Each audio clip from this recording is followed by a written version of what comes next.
Right, ladies and gentlemen, welcome to another session, How to Set Your Strategy and Goals by none other than Mr. Ray. I hope everybody's doing good today.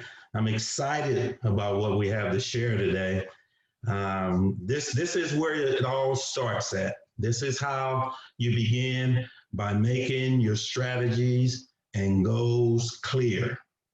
So let's get into this. So ground rules are as usual. Everybody's muted to start with. Please ask your questions or comments in the comments section as I go through. I will probably go ahead and stop after 4 or 5 slides like I did last time and ask if there's any questions and try to go from there. So we might switch it up a little bit, but for the most part, if you will put your questions in the comments section, and I'll try to get back to those and answer those. And of course, this is only as good, or is only going to be as good as you help me to get better. That is, I want you to provide me some feedback on how I can improve and help make this learning opportunity better. So I got to start with a Rayism. I'm going to go ahead and turn off my video so you guys can hopefully see the full screen. So we're talking about knowledge, baby. We're sharing knowledge here today. And so knowledge in and of itself isn't power, but applied knowledge is power. It doesn't do you a lot of good to have a lot of information if you're not applying it. So I'm going to be sharing with you information today. At some point, you're going to need to apply this information and make it real for yourself. If not, then it's just a fictitious. You're not going to be able to do anything with all the knowledge you have unless you just get out there and try some things. For me, real estate is a passion, babe. This is what I love doing. I am excited about being able to share what I do with you guys. So I want you to have that same passion. Eventually, you'll get bit by that bug. Some of you are not there yet, but you'll get there. So you got to be able to apply the knowledge that I'm sharing with you. So I need to give you a quick update on why I'm here. What's the purpose? Why I do what I do. It's all about making disciples, creating millionaires. And I'm talking about, like myself, a first generation millionaire, right? So I am under divine mandate to go therefore and make disciples. And that's what I'm doing. I'm making disciples. And why am I making disciples? Because I want a group of investors that's going to be able to go out and change our community, and not only change our community, but change our families and just give you a better opportunity to be successful in life other than just working your 8 to 5 or your 9 to 5 every day. And so we'll be having these weekly meetings to discuss the real estate market and what's going on in the real estate market. I'm going to give you real-time information on what's going on with me as I manage my properties and as I acquire new properties and all the things that I'm doing. I want to bring you guys on board so you can see this is real. You're going to get the good, the bad, and the ugly. So members are going to be receiving full access to my real estate investment strategy. You're going to see exactly how I do it.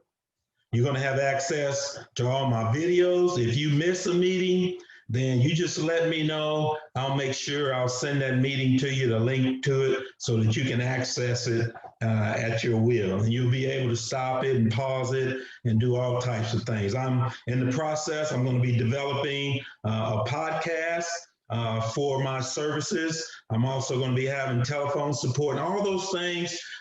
You can just call me and ask me any questions that you have. You have access to me just based on you paying your $30 a month. You have full access to me. And I'm going to be giving you hands-on experience using my projects and all the things that I'm doing as examples so you can see how it works in real time. Also, I'm going to give you access to all my contracts, all my forms. You'll have access to all of my uh, lease agreements, anything that I have, you have access to it. So let's talk about our agenda today. The agenda today is pretty clear. We're going to talk about why having a strategy and goals are important. We're going to be looking at some of the key elements of strategies and goals. We're also going to do an exercise. So I want you right now, I want you to get a pen and a piece of paper because I want you to be able to make some decisions today about what your strategy is and what your goal. I'm going to give you some options. I'm going to throw them out there and you're going to pick some strategies and some goals so you can start executing on what you know. Again, it's applied knowledge, baby. You got to apply the knowledge that you have. And then I'm going to review my strategies and goals, give you some ideas. You know, what are your goals, Mr. Ray? What are you doing? So I'm going to give you some insight on what I'm doing and what my goals are. And then we'll have time for some Q&A as usual. And then at that point, I'm going to have some real-time updates on what's going on with Juice Properties. At this point, if you guys have had enough, I've got quite a few slides I'm going to get through. So you don't have to stay around for the real time, but this gives you some ideas. You get to look inside and see what's going on with my properties. So we got a Rayism right here, baby. It's only a dream until you write it down. Then it becomes a goal.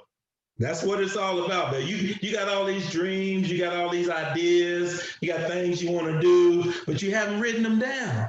You haven't documented it. You haven't put your eyes on it. You haven't meditated. You haven't marinated on it. It's only a dream, baby. Stop dreaming. Write it down. Then it becomes a goal.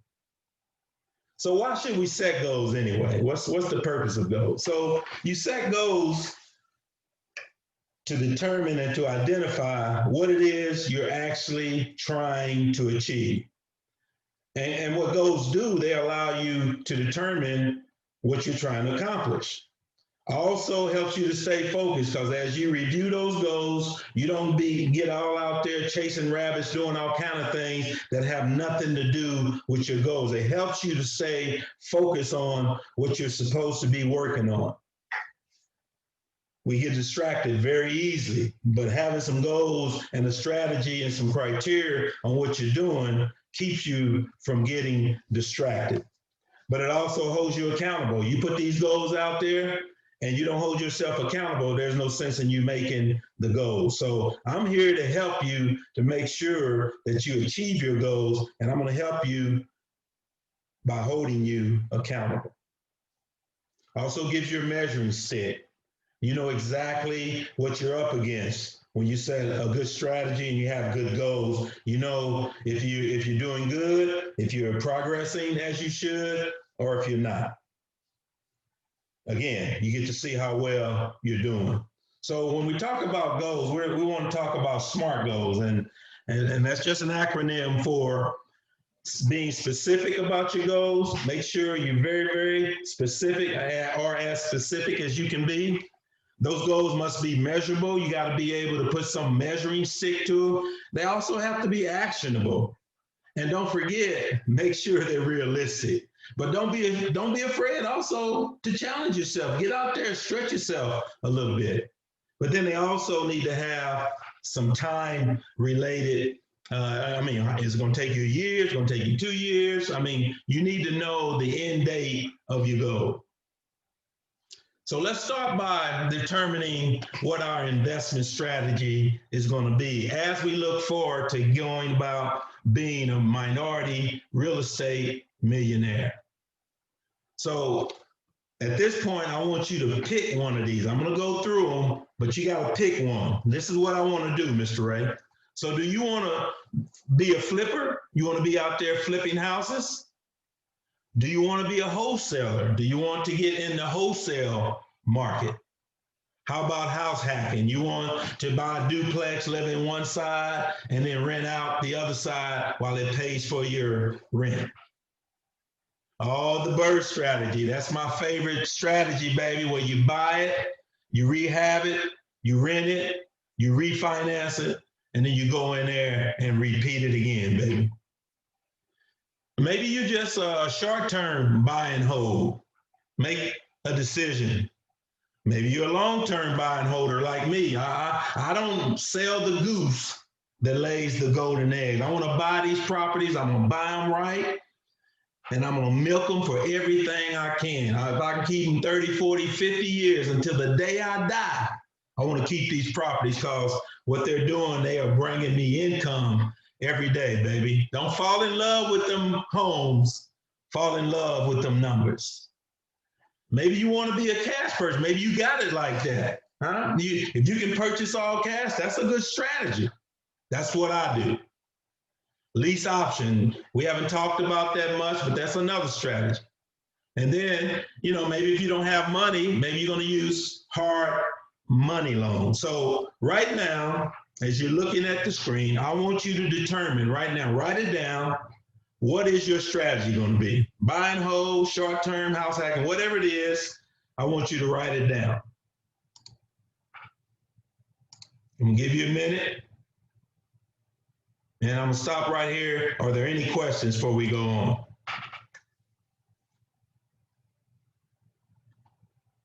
All right, let's go. So now you know what you're going to do.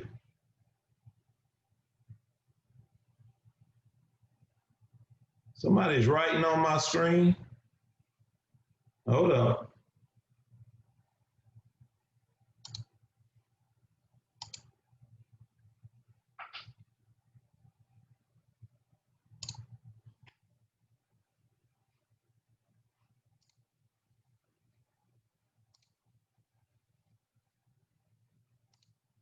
All right. So let's talk about the next part of the strategy.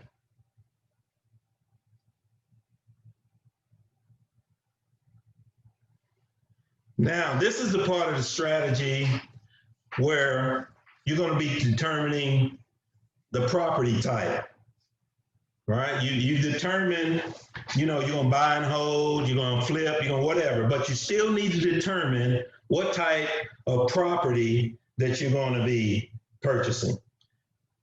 You also need to define what location are you going to be buying these properties. Are you going to be buying properties greater Oklahoma City area, if you live out of state, Florida, Indiana, what areas are good for you to buy in? I always look for properties that are close to where I am, right?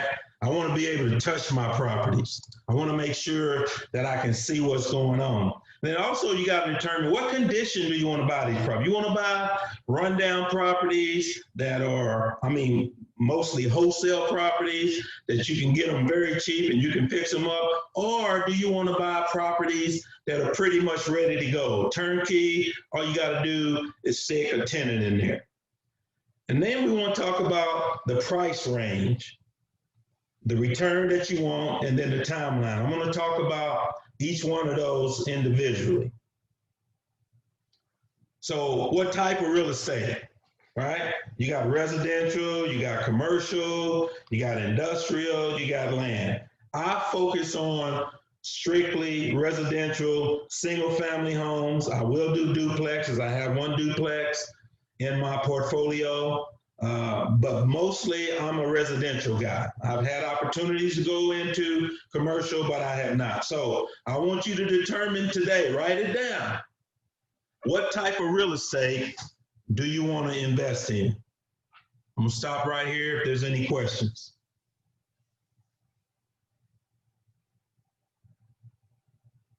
All right, let's go to the next. Let's talk about location.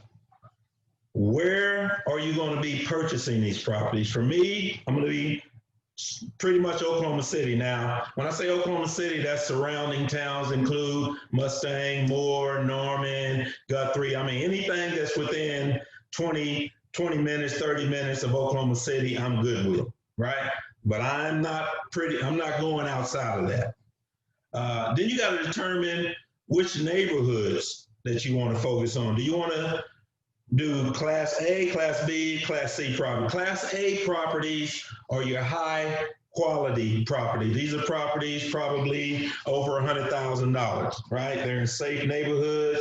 You're going to have a low turnover. These are people that have very, very good jobs.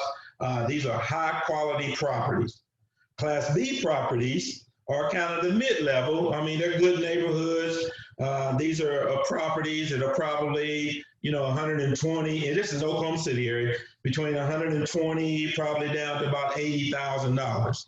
Right? These are blue collar workers. Most of these properties are renting up to $800-900. And then there's the C class properties. These are properties you can get pretty cheap, right? 40, 50, 60, 70, $80,000. But these are tough areas. These properties are not in very good shape. They're older. They're usually 30, 40 years old. There's usually high turnover in these areas, and you have a hard time, if you don't get good tenants in them, collecting your rent. So be very, very pointed about which areas, types of houses that you want to purchase. Look at zip codes. Do you want to be in rural versus the city, or you want to do out of state? I would not recommend my newbies to try to do anything out of state, but if you got contacts with people that are out of state, you might be able to do that. So I want you to write down where do you want to purchase these properties? What's your location that you want to purchase? Write it down. I'm going to give you a minute. And you got any questions right now? We'll take a quick break. If not, we're going to keep going. All right, let's go. So now you know your location. So again, determine your price range. Again, Class C, 0 to 50,000 is what I have on here, 50 to 100K for Class B, and then Class A properties. Now this might be different. This is Oklahoma City. I know I got people on the line that's on some different, I got some Florida people, I got some Indiana people. So this may be different in your area, but Class C, again, are going to be properties that you're going to be able to get pretty cheap. Class B or middle of the road, Class A are going to be your top dollars, baby. These are top dollar properties. They bring top rent, but they also come with more expenses when you're purchasing them. So now we want to talk about property conditions. So now you know what area, types of property, all that, but you got to determine how much you can bite off here, right? So do you want to purchase properties pretty much at market value that don't need any repairs, right? You don't have to worry about it. You purchase the property, you put it on Craigslist, or you put it on Zillow, boom, it's leased, it's ready to go. Or you can purchase properties that only need cosmetic work. And when I say cosmetic work, I'm talking about properties that only need like $5,000 of work. That means you may put in some carpet, you might do some painting, change some windows, mini blinds, stuff like that, just cosmetic stuff. Is that the type of property that you want to purchase, so you don't have to worry about getting, putting a lot of money out there to have the house repaired? Maybe you want to purchase properties that, that do require some medium repairs. And I'd say medium repairs for me is to be anywhere between 10 and 20. But if you're looking for properties that need significant rehab, 30 and above, you have to know what you're doing when you're getting into that type of significant rehab where you're taking property down to the bone. So at this point, I want you to determine what is the property condition that you're mostly looking for. All right, make that determination, write it down. Yeah, so one of the things you have to do, you have to make an assessment of where you are financially. Remember I said that this is not a get-rich-quick scheme. This is not where you can get in with no money down for the most part. You're going to have some investment. So if you want to be a real estate investor, you're going to have to bring some capital to the game, right? The banks will let you leverage, but they also want you to bring some capital to the game. So you need to determine how much money do you have to invest. How much do you have in the bank? How much can you get your hands on? Maybe you have a house that has some equity in it. You can take a line of credit, or you can just take the equity out of the house and use that as your seed money to get into the real estate game. You need to know how much debt you currently have. And if you've got too much debt, you need to be working on getting that debt, that bad debt out, the credit cards, the vehicles, all this stuff that doesn't have anything to do with income producing properties. You got to get that off out of your bailiwick, and you don't want to have those things in there. How much do you have in reserve? I tell everybody, do not even think about purchasing a property on the buy and hold if you don't have at least 3 months reserved for the rent on that property. So if you got a property that leases for $500 a month, then you need to make sure you have at least $1,500 put in the bank somewhere. That's your reserve. How much are you currently saving? Are you saving any money today, or are you just barely making it by? You got to do a better job. You got to have some savings to get in this game. You can't be running a deficit at home and then thinking you're going to come over here and make a bunch of money when you buy some real estate. Get your house in order. And then, can you even qualify for a loan? What's your credit score look like, huh? What's your how much debt you got? These are things that the lenders are going to be looking at, because again, you're going to be leveraging the bank's money. So, what is your financial situation? Take a hard look at it and see, can I get myself in a position where I can invest in real estate? And you're the only one that can answer these questions. So, take a moment. Think about what's your financial situation. If it's not good, hey, don't worry about it. Make a plan to get it right? Okay, so maybe I can't buy a real estate investment property today, but maybe in a year I can. So mark out your plan on how you're going to get there. Right now, you're in the education phase, right? You're learning how to invest in real estate. At some point, you're going to be in the acquisition phase where you're going to start buying. So right now, while you're in the education phase, save that money up. Get those reserves right. Pay that debt down. Get yourself ready to get in the real estate millionaire game. And then you got to determine what type of profit and return that you expect to get out of real estate. Now, I don't expect you to know all of these numbers right here. I will be teaching you all of these things to determine what your profit should be. We're gonna be talking about return on investment, return on equity, your net cash flow. That's the big one, baby. I have to net cash flow. If I buy any property, I'm not buying property to go in the red. I'm buying property to make money. And so all these things you got to determine, are you in this to make money? If you are, then you're in the right place, because you can make some serious money in real estate, but you can lose some money too if you don't do it right. So think about, what do you want? And I'm going to share with you my goals. I'm going to share with you some of my criteria on what I do as far as how much money I want to make on every property.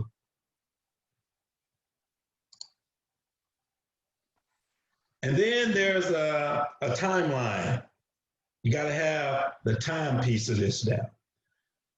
When you're thinking about your goals, you need to have short-term goals and you need to have long-term goals, right? Short-term goals, again, could be one that, hey, I just want to get out of debt this year.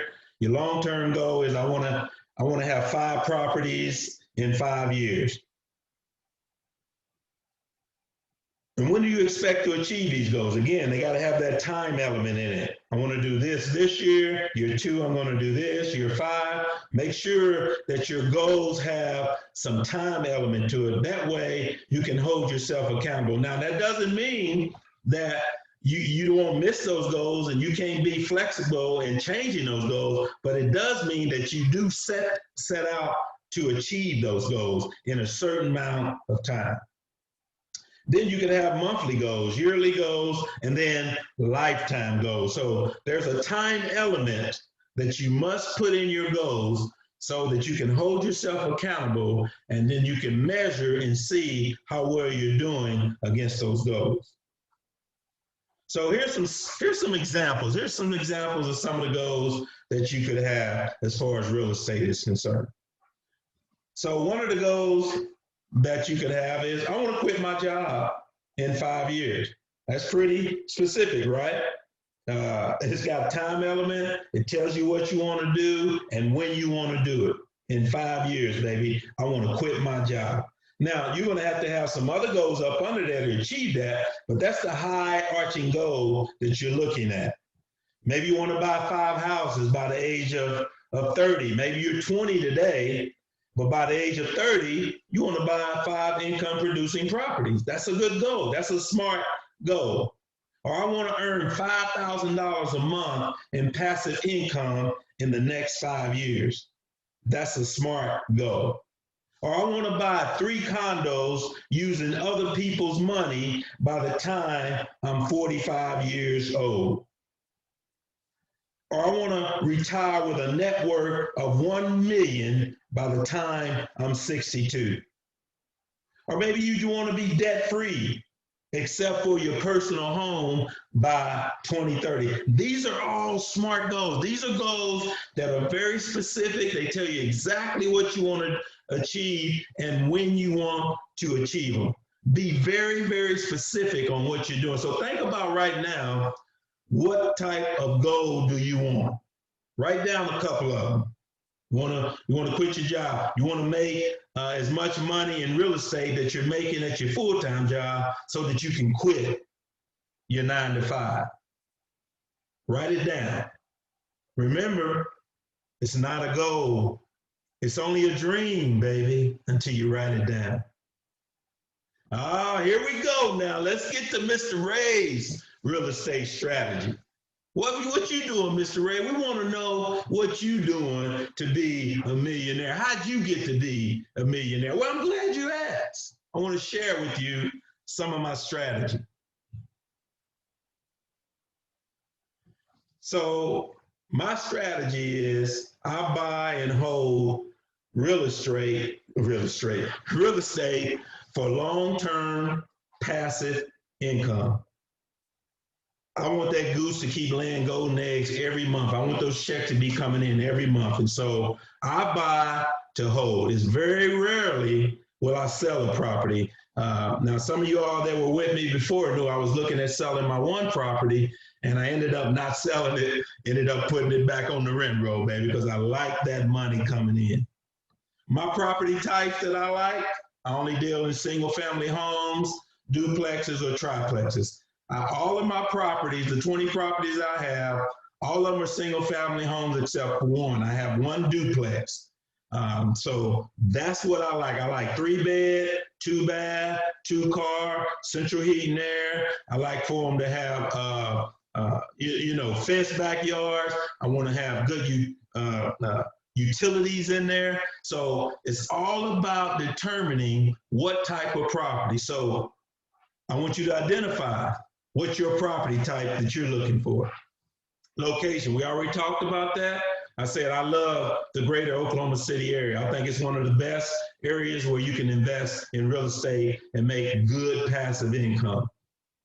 The condition of the property, I'm only looking for properties right now, today, that are less than $10,000 in repair. I've had enough of doing rehabs, and I can do rehabs, but I can pick and choose the properties that I want to purchase today. I'm not looking for a massive 3-month rehabilitation project. To me, I'm beyond that. But some people, when you first get in the game, that's what you got to do. So you got to do what you got to do. But for me, I'm looking for properties that need right around $10,000 repair or less. My price range, I'm looking for Class B properties between $100,000 and $150,000. Now you say, well, whoa, $150,000, that's almost Class A. Yeah, it's getting pretty close. So most of the properties I buy are anywhere between $100,000 and $120,000, $130,000. That's my sweet spot. I like that because I know that I'm going to get at least $1,100 rent, on these properties that I'm buying for at least $100,000. And then my minimum return, that is my minimum cash flow after principal, interest, taxes, insurance, maintenance, vacancy, everything, I at least have to get $200 monthly cash flow in my pocket or I won't do the deal. That's non-negotiable, baby. When I run the numbers, I'll do a quick and dirty on a house. If it ain't giving me 200 cash flow, I keep going to the next. And then my timeline, my goal is to have 40 homes free and clear in the next 10 years. So I got 20 right now.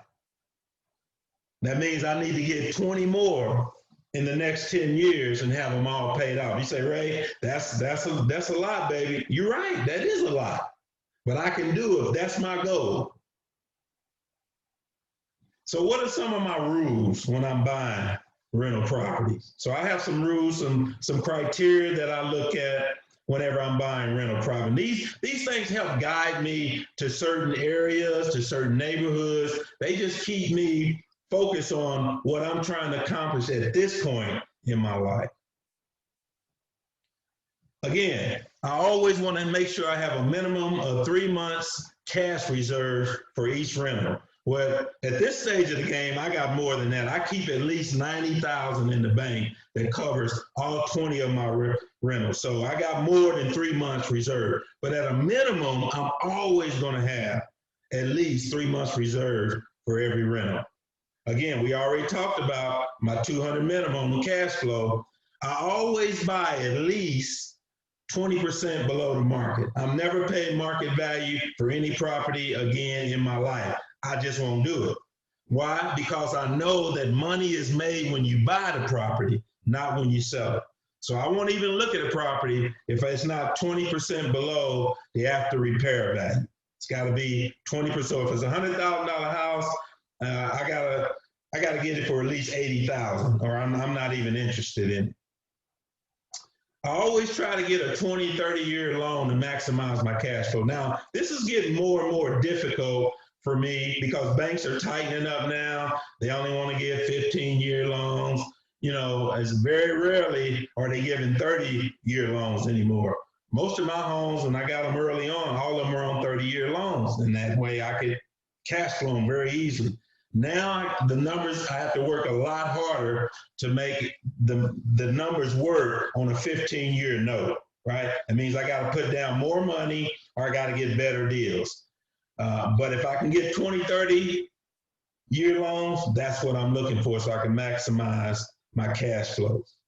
And then I'm going to be using my proceeds, my extra monies, to accelerate paying off the debt that I have on my homes, right? So I told you I want 40 debt-free in 10 years. That means I got to start paying them off, right? I got to start knocking some of them homes off in the next 10 years. So that means I'm taking all of my extra money and I'm going to start paying off those debts. And I'll be sharing. In fact, I'm going to start sharing that journey with you guys so you can see how I'm paying these properties off.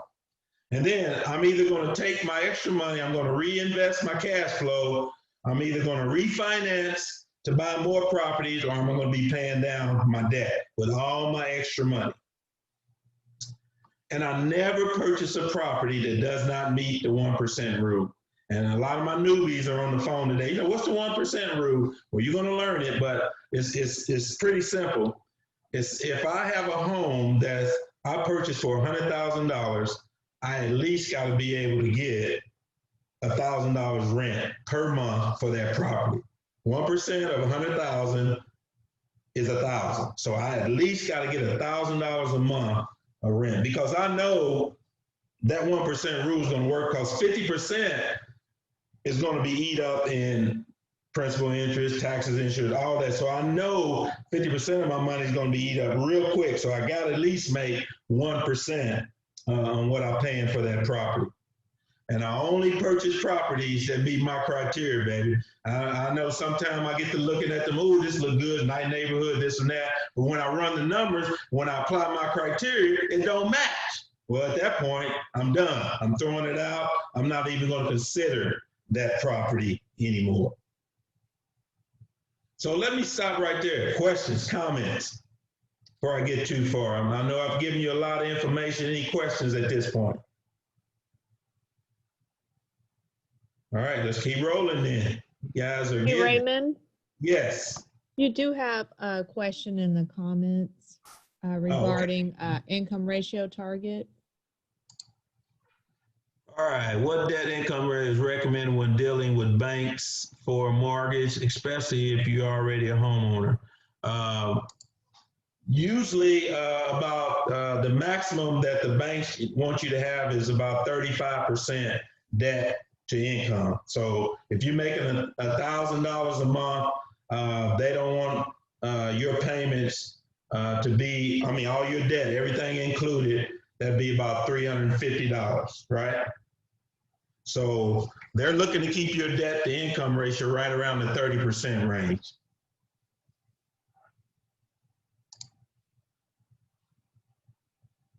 Hope that answers your question, Kendra. Not, hit me back again. All right, so this is my strategy. This is the strategy that I teach. And this is what I'll be teaching as far as I believe is the best strategy today if you're a buy and hold real estate investor. And the BRRRR strategy is pretty simple. Again, I want to buy single family homes at a discount, at least 20% of the ARV. And you say, what's the ARV? That's the after repair value. And we're going to get into this. I know some of my newbies, this is some new terminology you haven't heard yet. But the ARV is nothing more than the market value of what the property can sell for today. Right? So don't worry about it if you don't understand today. We're going to go into much detail and you're going to hear more about ARV than you ever wanted to hear.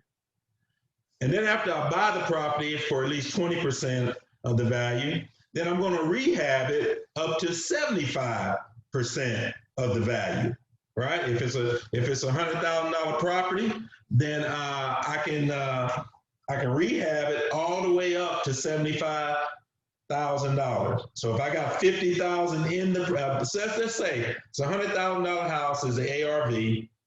I bought the property for $50,000. That means I have $25,000 that I can put in to that property, right? Because the 50 plus the 25,000 gets me up to 75,000. I'm all in that property, and that's 75% of the value.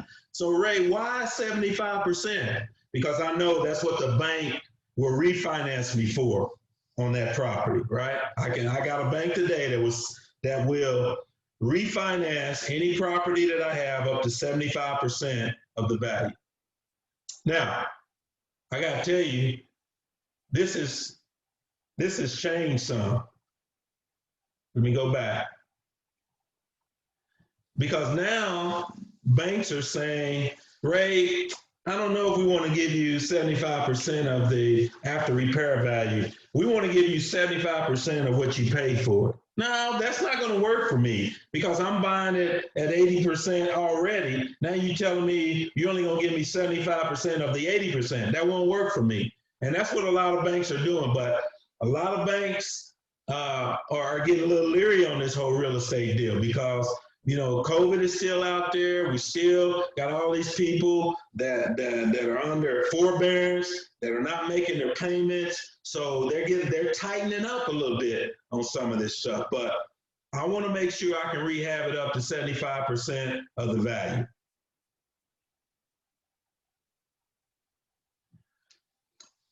After I buy the property, after I rehab it, I'm going to rent it, right? But I'm going to make sure I rent it for at least cash flow of $200.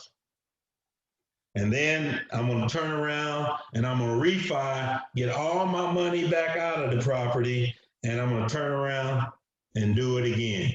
Repeat the whole process. That's the BRRRR strategy. That's what I do, and that's what I teach. I teach the other strategies. I can teach you how to be a wholesaler. In fact, our advanced class, we're going to be doing that on Thursday. I'm going to teach you how to be a wholesaler. I don't do it myself, but I'll show you how to do it. I'll teach you how to flip. If that's what you want to do, I'll teach you how to flip property. Whatever you want to do, I'll teach you. But this is my strategy. I'm a buy and hold BRRRR strategy guy. That's what I'm good at. And I know I'm good at it because I can find these properties that meet my criteria and make them work. Holy grail, baby. This is it right here. The net cash flow is what I'm looking at. And so here's an example of a property that I have. So this property, I get $1,000 a month on it, right? The mortgage is $429 a month. I have 50%, excuse me, $50 for vacancy. My property taxes, you see on the annual basis, 800. The insurance, 900. Maintenance, throw in another 50 bucks. After it's all said and done, when I add it all up, I'm still net cash flowing on this property, $328. This is a good deal right here. If you can get $328 net cash flow on the property, you need to take that to the bank all day long, baby. Now comes my goals. I'm going to show you guys a look at my goals. Before I look at my goals, though, I want to stop and see if there's any more questions. We're getting close to the end, getting close on an hour. So are there any questions before we stop?